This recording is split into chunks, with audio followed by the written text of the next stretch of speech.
ಯವ್ವ ಯವ್ವ ನಿನ್ನ ತಾಯಿಲಿ ಒಂಚೂರು ಮಾತಾಡ್ಬೇಕಿತ್ತು ಬಿ. ಏನು ಹೇಳವ ಯವ್ವ, ನನ್ನ ಫ್ರೆಂಡ್ಸ್ ಎಲ್ಲ ಇವತ್ತು ಪ್ಯಾಟಿಗೆ ಬರಾಕುಂತಾರ. ಹಾಗಾಗಿ ನನಗೂ ಬಾ ಬಾ ಅಂತ ಕರೆಯಾಕುಂತ್ಬಿಟ್ಟಾರ ಬಿ. ಅದಕ್ಕೆ ಇವತ್ತು ಹೆಂಗೋ ಕಾಲೇಜು ರಜೆ ಐತಲ್ಲ, ಅದಕ್ಕೆ ಒಂದು 2-3 ತಾಸು ಹೋಗಿ ಬರ್ತೀನಿ ಬಿ. ಅವರೆಲ್ಲ ಮಾಲ್ಗೆಲ್ಲ ಹೋಗಿ ಬಟ್ಟೆ ಎಲ್ಲ ಶಾಪಿಂಗ್ ಮಾಡ್ಕೊಂಬರ್ತಾರೆ. ನಾನು ಬಟ್ಟೆ ಅಂತೂ ತೊಗೊಳೋದಕ್ಕಾಗಲ್ಲ, ಕೊನೆ ಪಕ್ಷ ಅವರಿಂದರ ಹಂಗೆ ಅಡ್ಡಾಡ್ಕೊಂಡು ಸ್ವಲ್ಪ ಏನಾರ ಹೊರಗಡೆ ಗೋಬಿ ಮಂಚೂರಿ ಪಾನಿಪುರಿ ಅಂಥದ್ದು ಏನಾರ ತಿನ್ಕೊಂಡಾರ ಬರ್ತೀನಿ ಬಿ ಯವ್ವ. ಅಲ್ಲವ, ದಿನಾ ಕಾಲೇಜಿಗೆ ಅಡ್ಡಾಡಿ ಸುಸ್ತಾಗಿರಲ್ಲ ನಾವು ನಿನಗೆ. ದಿನಾ ಬಸ್ಸಿಗೆ ಹೋಗೋದು ಬರೋದು ಮಾಡ್ತೀರಿ ಕಾಲೇಜಿಗೆ. ಮನೆಯಾಗ ಇವತ್ತೊಂದಿನ ಇದ್ದ ಆರಾಮಾಗಿ ವಿಶ್ರಾಂತಿನಾರ ತೊಗೋಬೇಕಿಲ್ಲವ ಯವ್ವ. ದಿನಾ ಕಾಲೇಜ್ಗೆ ಹೋಗೋದಿದ್ದಿದ್ದ, ಇವತ್ತು ನನ್ನ ಫ್ರೆಂಡ್ಸ್ ಎಲ್ಲ ಸೇರಾರಲ್ಲ, ಅವರೆಲ್ಲ ಬರಾಕುಂತಾರ ಗೊತ್ತನು. ಇವಾಗ ಏನಾರ ನಾನು ಹೋಗಲಿಲ್ಲ ಅಂದ್ರೆ ನಂಗೆ ಎಷ್ಟು ಅಸಹ್ಯ ಮಾಡ್ತಾರೆ ಗೊತ್ತನು. ನೀ ಹಂಗೆ ಹಳ್ಳಿ ಗುಗ್ಗ ಒಂಥರ ಮನ್ಯಾಗ ಬಿದ್ದಿರ ಮೂಲ್ಯಾಗ ನಾವು ಆರಾಮಾಗಿ ಎಲ್ಲ ಕಡೆ ಹೋಗಿ ಎಂಜಾಯ್ ಮಾಡ್ತೀವಿ ಅಂತ ನನಗೆ ಅಸಹ್ಯ ಮಾಡ್ತಾರೆ ಬೇ. ನಾನೇನು ಪ್ರತಿ 5 ವಾರ ಹೋಗಿ ನಾನು ಬೇ. ಇವತ್ತೇನೋ ನನ್ನ ಫ್ರೆಂಡ್ಸ್ ಕರ್ದಾರಂತಂದು ಹೊಂಟೀನಿ ಬೇ. ಹ್ಞೂ ಅನ್ಬೇ. ಹೋಗಲಿ ಬಿಡಿ ಅತ್ತೆ, ಪಾಪ ಏನೋ ಫ್ರೆಂಡ್ಸ್ ಎಲ್ಲ ಹೋಗ್ತಾ ಇದ್ದಾರೆ, ಹಂಗೆ ಗೌರಿಗೂ ಹೋಗೋದಕ್ಕೇನೋ ಖುಷಿ. ಹೋಗಿ ಬರಲಿ ಬಿಡಿ. ಅದಕ್ಕೆಮ್ಮ ನೀವರ ಹೇಳ್ರಿ ಅವಾಗ, ನನ್ನ ಫ್ರೆಂಡ್ಸ್ ಎಲ್ಲ ಬರಾಕುಂತಾರ ನಾನು ಹೋಗ್ತೀನಂದ್ರೆ ಬ್ಯಾಡ್ ಅಂತ ಅನ್ನಕುಂತಾರೆ ನೋಡ್ರಿ ಅತ್ತಿಗೆಮ್ಮ. ಅತ್ತೆ, ಇವಾಗೆಲ್ಲ ಫ್ರೆಂಡ್ಸ್ ಎಲ್ಲ ಸೇರಿ ಹೊರಗಡೆ ಅಡ್ಡಾಡೋದು, ಆಮೇಲೆ ಮೂವಿಗೆ ಹೋಗೋದು ಅದೆಲ್ಲ ಕಾಮನ್ ಅತ್ತೆ. ನೀವು ಈ ಥರ ಗೌರಿನ ಮನೆಯಲ್ಲಿನ ಕೂಡಾಕಿದ್ರೆ ಹೆಂಗೆ ಹೇಳ್ರಿ? ಮುಂದೆ ಮದುವೆ ಆಗೋದ್ಮೇಲೆ ಹಿಂಗೆ ಆರಾಮಾಗಿ ಲೈಫ್ ಎಂಜಾಯ್ ಮಾಡೋದಕ್ಕಾಗತ್ತಾ? ಇಲ್ಲ, ಆರಾಮಾಗಿ ಹೋಗಿ ಬರಲಿ ಬಿಡ್ರಿ ಗೌರಿ. ನೀನು ಹೇಳೋದು ಬರೋಬ್ಬರಿನೇ ಐತಿ ಬಿಡಮ್ಮ. ಆದ್ರೆ ಮತ್ತು ಸುಮ್ಮನೆ ಇವ್ರ ಅಪ್ಪಗೆ ಗೊತ್ತಾದ್ರೆ ಮತ್ತೆ ಬೈಯಕ್ಕೆ ಚಲೋ ಮಾಡಿಬಿಡ್ತಾರಮ್ಮ. ಅತ್ತೆ, ಮಾವರು ಕೇಳಿದ್ರೆ ಏನೋ ಒಂದು ಹೇಳಿದ್ರೆ ಆಯ್ತು ಬಿಡ್ರಿ. ಇಲ್ಲ ಗೌರಿದು ಸ್ಪೆಷಲ್ ಕ್ಲಾಸ್ ಇತ್ತು, ಏನೋ ಒಂದು ಹೇಳಿದ್ರೆ ಆಯ್ತು ಬಿಡ್ರಿ. ಅದಕ್ಕೆಲ್ಲ ನೀವು ಯಾಕೆ ತಲೆ ಕೆಡಿಸ್ಕೊತೀರಿ? ಗೌರಿ, ನೀ ಆರಾಮಾಗಿ ಹೋಗ್ಬಾ, ಆರಾಮಾಗಿ ನಿಮ್ಮ ಫ್ರೆಂಡ್ ಜೊತೆ ಎಲ್ಲ ತಿರುಗಾಡಿ ಈವ್ನಿಂಗ್ ಬಂದುಬಿಡು, ಸರಿನಾ? ಹಾಂ ಸರಿ ಅತ್ತಿಗೆಮ್ಮ, ಥ್ಯಾಂಕ್ ಯು. ನೋಡು ನಿಮ್ಮ ಅತ್ತಿಗೆಮ್ಮ ನಿನ್ನ ಮೇಲೆ ಎಷ್ಟು ಜೀವ ಅದಾಳ ಅಂತಂದು, ನಿನಗೆಷ್ಟು ಸಪೋರ್ಟ್ ಮಾಡ್ತಾಳೆ ನೋಡೋಕ್ಕೆ. ಹ್ಞೂ ಬೇಯವ್ವ, ಥ್ಯಾಂಕ್ ಯು ಅತ್ತಿಗೆಮ್ಮ. ಹೇ ಇಟ್ಸ್ ಓಕೆ, ಥ್ಯಾಂಕ್ಸ್ ಗಿಂಗ್ಸ್ ಏನು ಬೇಡ. ನೀನು ಖುಷಿಯಾಗಿದ್ದು ಅಷ್ಟೇ ಸಾಕು. ಇರು ಒಂದು ನಿಮಿಷ. ತಗೋ ಗೌರಿ, ಇದರಲ್ಲಿ 5,000 ರೂಪಾಯಿ ಇದೆ. ನಿನಗೇನೇನು ಬೇಕು ನೋಡು ಅದನ್ನೆಲ್ಲ ತಗೊಂಡು ನಿನಗೇನು ತಿನ್ಬೇಕನ್ಸುತ್ತಾ ಅದನ್ನೆಲ್ಲ ತಿನ್ಕೊಂಡು ಆರಾಮಾಗಿ ಬಾ, ಸರಿನಾ? ಅತ್ತಿಗೆಮ್ಮ, 5,000 ರೂಪಾಯಿನಾ? ಅಯ್ಯೋ ಅಯ್ಯೋ ಅಯ್ಯೋ, ಎಷ್ಟು ದೊಡ್ಡ ಗುಣನವ ಕವಿತವ್ವ ನಿಂದು. ಹಾಂ ಯಪ್ಪ, ನೋಡ ಗೌರಿ, ನೋಡಿ ಕಲ್ಕೊ ನಿಮ್ಮ ಅತ್ತಿಗೆಮ್ಮನ್ನ. ಅಯ್ಯೋ ಅತ್ತೆ, ಇಷ್ಟಕ್ಕೆಲ್ಲ ಯಾಕೆ ಹಂಗೆ ಹೊಗಳ್ತೀರಾ? ಹೊಗಳೋದೇನು ಬೇಡ. ಗೌರಿ ಈ ಮನೆ ಮಗಳು ತಾನೆ, ಅವಳು ಖುಷಿಯಾಗಿದ್ದರೆ ಈ ಮನೆಯಲ್ಲಿರೋರೆಲ್ಲರೂ ಖುಷಿಯಾಗಿರ್ತಾರೆ. ತಗೋ, 5,000 ಸಾಕಾ ಅಥವಾ ಇನ್ನೊಂದು ಸ್ವಲ್ಪ ಕೊಡ್ಲಾ? ಅಯ್ಯೋ ಸಾಕು ಅತ್ತೆ, ಇಷ್ಟು ಅಮೌಂಟ್ ಕೊಟ್ಟಿದ್ದೀರಾ, ಮತ್ತೆ ನಾ ಕೇಳೋದಿಲ್ಲ, ಸಾಕು ಅತ್ತೆ. ಅದಕ್ಕೆ ನನಗಂತೂ ಭಾಳ ಖುಷಿ ಆಗ್ತಿದೆ. ಗೌರಿ, ಆ ದುಡ್ಡನ್ನ ಅಲ್ಲೇ ಕವಿತಾಗ ವಾಪಸ್ ಕೊಡು. ಯಾಕೆ ನಮ್ಮತ್ತಿಗೆ ನನಗೆ ಕೊಟ್ಟಿರೋ ರೊಕ್ಕನ ನಾನು ಯಾಕೆ ಅವ್ರಿಗೆ ವಾಪಸ್ ಕೊಡಬೇಕು? ನೋಡಿ ಅತ್ತೆ, ಗೌರಿ ವಯಸ್ಸಿಗೆ ಬಂದಿರೋ ಹುಡುಗಿ, ಸುಮ್ಮನೆ ಯಾರೋ ಫ್ರೆಂಡ್ಸ್ ಜೊತೆ ಹೊರಗಡೆ ಹೋಗೋದಿದೆ ಅಂತ ಅವಳನ್ನೊಬ್ಬಳನ್ನೇ ಕಳ್ಸೋದಕ್ಕೆ ಹೋಗಬೇಡಿ. ಮೊದಲೇ ಇವಾಗ ಕಾಲ ಸರಿ ಇಲ್ಲ, ಅಂಥದ್ರಲ್ಲಿ ಒಂದೇ ಹುಡುಗಿನ ಹೊರಗಡೆ ಎಲ್ಲ ಕಳಿಸೋದು ಸರಿ ಅನಿಸೋದಿಲ್ಲ. ಅದಕ್ಕೆ ಗೌರಿ, ಆ ಅಮೌಂಟನ್ನು ಕವಿತಾ ಕೈಯಲ್ಲಿ ಕೊಡು. ನೀನು ಇವತ್ತೆಲ್ಲೂ ಹೊರಗಡೆ ಹೋಗೋದು ಬೇಡ, ಇಲ್ಲೇ ಮನೆಯಲ್ಲಿನೇ ಇರು. ಅಲ್ಲ ಸವಿತಾ, ನೀನು ನಿನ್ನ ಫ್ರೆಂಡ್ ಇಬ್ಬರು ಬೇಕಾದರೆ ಎಲ್ಲಿ ಬೇಕಾದ್ರೆ ಅಡ್ಡಾಡ್ಬೋದು, ಗೌರಿ ಮಾತ್ರ ಅವ್ರ ಫ್ರೆಂಡ್ ಜೊತೆ ಅಡ್ಡಾಡಬಾರ್ದಾ? ನಾನು ನನ್ನ ಫ್ರೆಂಡ್ ಊರು ಸುತ್ತೋದಕ್ಕೆ ಹೋಗಿರೋದಿಲ್ಲ, ಮನೆ ಬಾಳೆ ಸಂಬಂಧ ಹೊರಗಡೆ ಹೋಗಿರ್ತೀವಿ. ನೀವು ಮದುವೆಗಿಂತ ಮುಂಚೆ ಹೆಂಗಿದ್ರು ಏನು ಯಾರಿಗೆ ಗೊತ್ತು? ಪಾಪ ಗೌರಿ ಅವ್ರ ಫ್ರೆಂಡ್ ಜೊತೆ ಹೋಗಬೇಕು ಅಂತ ಏನೋ ಖುಷಿಯಿಂದ ಹೇಳಕ್ಕೆ ಬಂದಾಳ. ಅದಕ್ಕಾಕಿ ಹೋಗಲಿ. ಅಷ್ಟಕ್ಕೂ ಇದಕ್ಕೆ ನಡಕ್ಕೆ ಮಾತಾಡೋಕೆ ನೀನು ಯಾರು? ಅತ್ತೆನೇ ಒಪ್ಕೊಂಡಿದ್ದಾರೆ, ಮತ್ತು ನಡಕ್ಕೆ ಬಂದುಬಿಡ್ಲಿ ಇಲ್ಲಿ ನಂದೆಲ್ಲಿ ಇಡಲಿ ಅಂತಂದು. ಅತ್ತೆ, ನಾನು ಹೇಳ್ತಾ ಇರೋದು ನಿಮ್ಮ ಒಳ್ಳೆಯದಕ್ಕೆ. ಗೌರಿ ಇವಾಗ ಹೊರಗಡೆ ಹೋಗೋದು ಬೇಡ. ಮೊದಲೇ ಮಾವರು ಇಲ್ಲ ಮನೆಯಲ್ಲಿ, ಅವ್ರಿಗೇನಾದರೂ ಈ ವಿಷಯ ಗೊತ್ತಾದ್ರೆ ಸುಮ್ಮನೆ ಮನೆಯಲ್ಲಿ ಇನ್ನೂ ದೊಡ್ಡ ಜಗಳ ಆಗುತ್ತಾ. ದಯವಿಟ್ಟು ಹೇಳ್ದಂಗೆ ಕೇಳ್ರಿ. ಗೌರಿ, ನೀನು ಎಲ್ಲಿ ಹೋಗೋದಕ್ಕೆ ಹೋಗಬೇಡ, ಮನೆಯಲ್ಲಿನೇ ಇರು. ಅದು ಯಾರು ನಿನ್ನ ಫ್ರೆಂಡ್ ಜೊತೆ ನೀವು ಮಾತಾಡಬೇಕಲ್ಲ, ಅವ್ರನ್ನ ಇಲ್ಲೇ ಮನೆಗೆ ಕರಿ, ಇಲ್ಲೇ ಬರಲಿ, ಆರಾಮಾಗಿ ಕುತ್ಕೊಂಡು ಮಾತಾಡ್ರಿ. ಹಲೋ, ಎಕ್ಸ್ಕ್ಯೂಸ್ ಮೀ, ಇದು ನನ್ನ ಜೀವನ, ನನ್ನ ಇಷ್ಟ. ನಮ್ಮ ಅವ್ವನ ನನಗೆ ಹೋಗಂತ ಅಂದಾರ, ಇನ್ನು ಹೋಗಬೇಡ ಅಂತ ಅನ್ನಕ್ಕೆ ನೀವ್ಯಾರು? ಈ ಮನೆಯಲ್ಲಿ ನಿಮ್ದು ಎಷ್ಟು ಕೆಲಸ ಇದೆ ಅಷ್ಟನ್ನಷ್ಟೇ ನೋಡ್ಕೊಂಡಿದ್ರು ಸಾಕು. ನನ್ನ ವಿಷಯದಲ್ಲಿ ಎಂಟ್ರಿ ಆಗೋ ಅವಶ್ಯಕತೆ ಇಲ್ಲ ನೀವು. ನೀನು ಇಲ್ಲಿ ಯಾರು ಕರೆದಿದ್ರನ ಪರ್ಮಿಷನ್ ಕೇಳಕ್ಕೆ? ಏನು ಪಂಚಾಯತಿ ನಡ್ಸಕ್ಕೆ ಈ ಮನೆಗೆ ದೊಡ್ಡ ಹಿರೇ ಮನುಷ್ಯಕೇನ ನೀನು? ಹೋಗೋಗಿ ನಿನ್ನ ಕೆಲಸ ಏನೈತಿ ಅದನ್ನು ನೋಡ್ಕೋಗಿ ಬಂದ್ಬಿಟ್ಲು. ನನ್ನ ಮಗಳು ಹೆಂಗೆ ಏನು ಅನ್ನೋದು ನನಗೆ ಚಂದನತ್ತಂಗೆ ಗೊತ್ತೈತಿ. ಆಕೆ ವಿಷಯದಾಗ ನೀನು ಬಂದು ಏನು ಹೇಳೋಂಥ ಅವಶ್ಯಕತೆಯೂ ಇಲ್ಲ, ಆಕೆ ಬಗ್ಗೆ ಕಾಳಜಿ ತಗೊಳ್ಳೋಂಥ ಅವಶ್ಯಕತೆಯೂ ಇಲ್ಲ.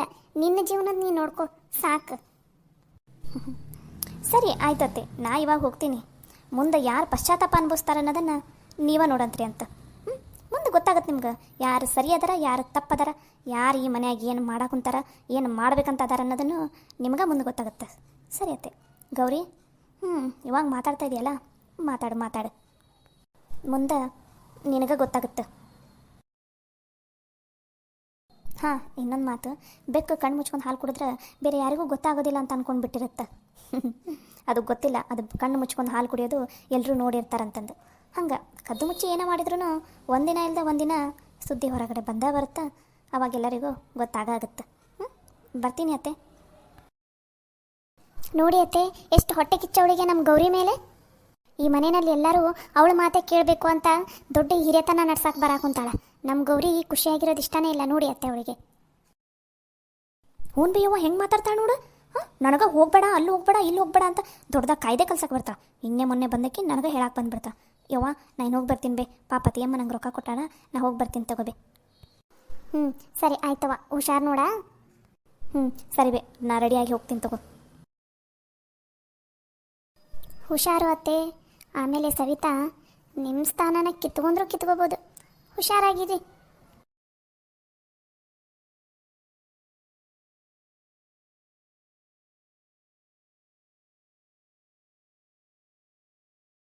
ಸವಿ, ಏನೋ ಮಾತಾಡ್ಬೇಕಂತ ಕರೆದು ಸುಮ್ಮನೆ ನಿಂತ್ಕೊಂಡ್ರೆ ಹೆಂಗೆ?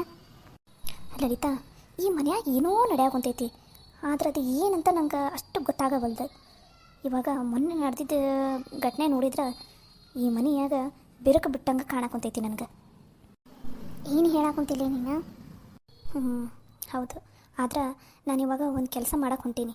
ಅದಕ್ಕೆ ನಮ್ಮಿಬ್ಬರ ಜೊತೆ ಸರಿತಾ ಸಪೋರ್ಟು ಬೇಕು. ಆಕೆ ಸಪೋರ್ಟ್ ಇದ್ರೂ ನಾವೀಗ ನಾನೀಗೇನು ಮಾಡಕ್ಕೆ ಹೊಂಟೀನಿ ಅದಾಗೋದಕ್ಕೆ ಸಾಧ್ಯ ಆಗೋದು. ಹೌದಾ, ತಡಿ ಹಂಗಾರ ಸರಿತಾ ಫೋನ್ ಹಚ್ಚಿಬಿಡೋಣ. ಹಚ್ಚಲಕ್ಕೂ ನಾ ಫೋನ್. ಅಬ್ಬಾ, ಯಾಕೋ ನನ್ನ ಫ್ರೆಂಡ್ಸ್ ಇವತ್ತು ಫೋನ್ ಮಾಡಿಬಿಟ್ಟಿದ್ದಾರೆ ನನ್ನ ನೆನೆಸ್ಕೊಂಡು. ಹಾಂ, ಹಲೋ ಲಲಿತಾ, ಸವಿತಾ ಆರಾಮಾಗಿದ್ದೀರಾ?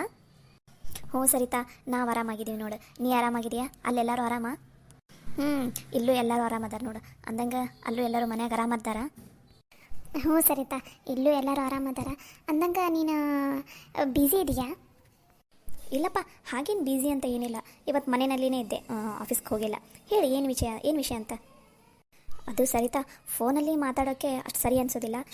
ಇವತ್ತು ನೀನು ಹುಬ್ಬಳ್ಳಿ ಪ್ಯಾಟಿಗೆ ಬರ್ತೀಯಾ? ನಾವು ಬರ್ತೀವಿ. ಇಲ್ಲ, ಇವತ್ತು ಬೇಡ, ನಾಳೆ ಬೆಳಗ್ಗೆ ನೀವು ಸ್ವಲ್ಪ ಹುಬ್ಬಳ್ಳಿ ಪ್ಯಾಟಿಗೆ ಬರ್ತೀಯಾ? ನಾವು ಅಲ್ಲೇ ಬರ್ತೀವಿ. ಅಂದರೆ ಆರಾಮಾಗಿ ಕುತ್ಕೊಂಡು ಮಾತಾಡೋದಕ್ಕೆ ಬರುತ್ತೆ. ಹೌದಾ, ಅಲ್ಲಿಗೆ ಯಾಕೆ? ಸೀದಾ ಇಲ್ಲೇ ನಮ್ಮ ಮನೆಗೆ ಬಂದುಬಿಡಿ, ಇಲ್ಲೇ ಮಾತಾಡಿದ್ರಾಯ್ತು. ಬೇಡ ಸರಿತಾ, ಹಾಗೆ ಮನೆಯಲ್ಲಿ ಕುತ್ಕೊಂಡು ಮಾತಾಡೋ ಅಂಥ ವಿಷಯ ಅಲ್ಲ ಅದು.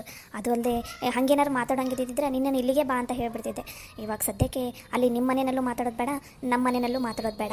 ಹೊರಗಡೆ ಎಲ್ಲಾದರೂ ಪಾರ್ಕ್ ಇಲ್ಲ ಯಾವುದಾದ್ರೂ ಹೋಟೆಲಲ್ಲಿ ಕೂತ್ಕೊಂಡು ಮಾತಾಡಿದ್ರಾಯ್ತು ಅಂತ. ಪ್ಲೀಸ್, ನಾಳೆ ಬರ್ತೀಯಾ? ನಿಂದು ಮೀಟಿಂಗ್ ಏನಾದರೂ ಇದೆಯಾ? ಛೇ ಹಾಗೇನಿಲ್ಲ.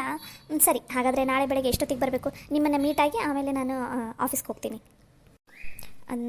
ನಾಳೆ 10 ಗಂಟೆ 10:30 ಅನ್ನಷ್ಟಿಗೆ ನಾವು ಅಲ್ಲೇ ಇರ್ತೀವಿ ನೋಡಿ ಹುಬ್ಬಳ್ಳಿಲಿ. ಹಾಂ ಸರಿ, ಹಾಗಾದರೆ ನೀವು ಬರ್ರಿ. ನಾನು 10:30 ಅನ್ನಷ್ಟಿಗೆ ನಾನು ಅಲ್ಲೇ ಇರ್ತೀನಂತೆ. ಓಕೆನಾ? ಓಕೆ, ಬಾಯ್. ಹಾಗಾದರೆ ಸರಿ, ಬಾಯ್.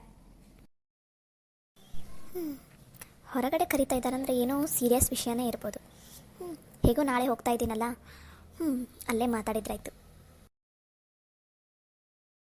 ಸವಿ, ಇವಾಗ ಮನ್ಯಾಗ ಏನೇನು ನಡೆದೈತಿ ಅದು ಯಾವ ವಿಷಯನೂ ಅವರಿಗೆ ಗೊತ್ತಿಲ್ಲ. ಅವರು ನಾಳೆ ಬೆಳಗ್ಗೆನೇ ಬರೋರದಾರ ಊರಿಗೆ.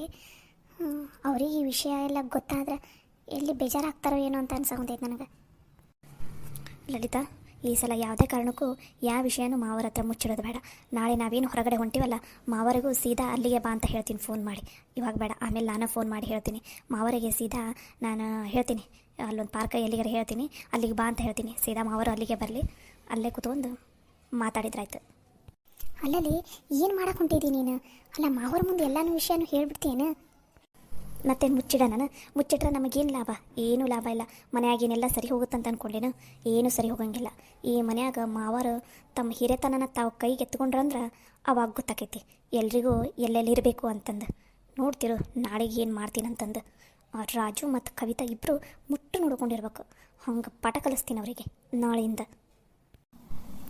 ಸರಿ ಆಯಿತು, ಹಾಗಾದರೆ ನಡಿ. ಫಟಾಫಟ್ ಹೊಲಿಯೋದಾವಲ್ಲ. ಇದು ಮಾನಸ ಕೊಟ್ಟಿರೋ ಡ್ರೆಸ್ ಇನ್ನೂ ಒಂದು ಹೊಲಿದೇ ಇಲ್ಲಲ್ಲ, ಮೊದಲು ಅದನ್ನು ಹೊಲಿಯೋದು ಕಂಪ್ಲೀಟ್ ಮಾಡಿಬಿಡಂಬ.